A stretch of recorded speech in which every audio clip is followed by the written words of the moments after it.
तर आंबेडकरी अनुयायांकडनं चेंबूरमध्ये सुद्धा आंदोलनाला सुरुवात झालेली आहे। सोमनाथ सूर्यवंशी या आंबेडकरी कार्यकर्त्याचा कोठडीमध्ये मृत्यू झाला आणि त्याच्या निषेधार्थ मुंबईमध्ये सुद्धा कस्टोडियल डेथ्स हा एक अतिशय गंभीर ह्याची इन्क्वायरी झाली पाहिजे आणि पारदर्शकपणे राज्याला आणि देशाला कळलं पाहिजे की हे झालंच कसं। आणि 2-3 घटना या आठवड्यात झाल्यात, म्हणजे बीडमध्ये झालेली घटना किंवा आता ही परभणीची घटना, या दोन्ही घटना राज्याला एक होम मिनिस्टर नाही आहे आणि 3 आठवडे झाले तो सरकार होऊन त्यांना महाराष्ट्राच्या मायबाप जनतेने एवढं मोठं मॅन्डेट दिलं आहे। खरं तर आत्तापर्यंत माझी अपेक्षा होती ते कामाला लागले असते। ताई, परभणी असो किंवा बीड असो, या सगळ्या घटना घडत असताना राज्याचं एकही प्रतिनिधी त्या ठिकाणी गेला नाही, लोकांना शांततेचं आव्हान केलं नाही। सरकार कुठेतरी संवेदनशीलपणा दाखवत नाही। म्हणजे खरं तर सरकार आत्ताच झालं आहे, मला सरकारवर टीका करायची इच्छा नाही, कारण का शेवटी त्यांना एवढा मोठं मॅन्डेट राज्यांनी दिलेलं आहे, महाराष्ट्राच्या मायबाप जनतेने एवढं मोठं मॅन्डेट त्यांना दिलेलं आहे। पण दुःख एकाच गोष्टीचं वाटतं की तुमच्याच सगळ्या चॅनलवर मी रुसवे फुगवे बोलते।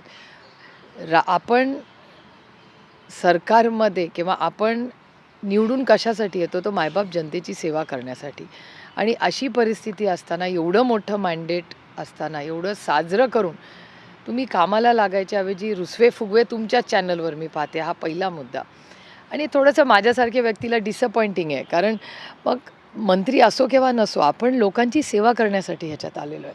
त्यामुळे एवढं मोठं मॅन्डेट असताना महाराष्ट्रामध्ये खूप मोठी आव्हानं आहे।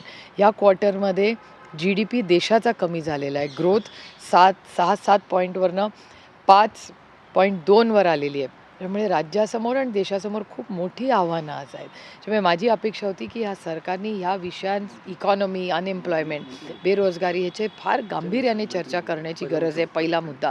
आणि दुसरा, बीडमध्ये जी घटना झाली आणि परभणीमध्ये जी घटना झाली, या दोन्ही घटनेचा मी जाहीर निषेध करते आणि देवेंद्रजींकडून अपेक्षा करते की महाराष्ट्राचे नवनिर्वाचित आत्ताचे मुख्यमंत्री म्हणून माझी अपेक्षा, एक नागरिक आणि लोकप्रतिनिधी जरी मी त्यांच्या विरोधात असले तरी काही विषयांमध्ये आम्ही सगळ्यांनी गांभीर्याने घेतलेच पाहिजेत आणि त्याच्यावर चर्चा होऊन महाराष्ट्राला उत्तर मिळालं पाहिजे की काय बीडला झालेलं आहे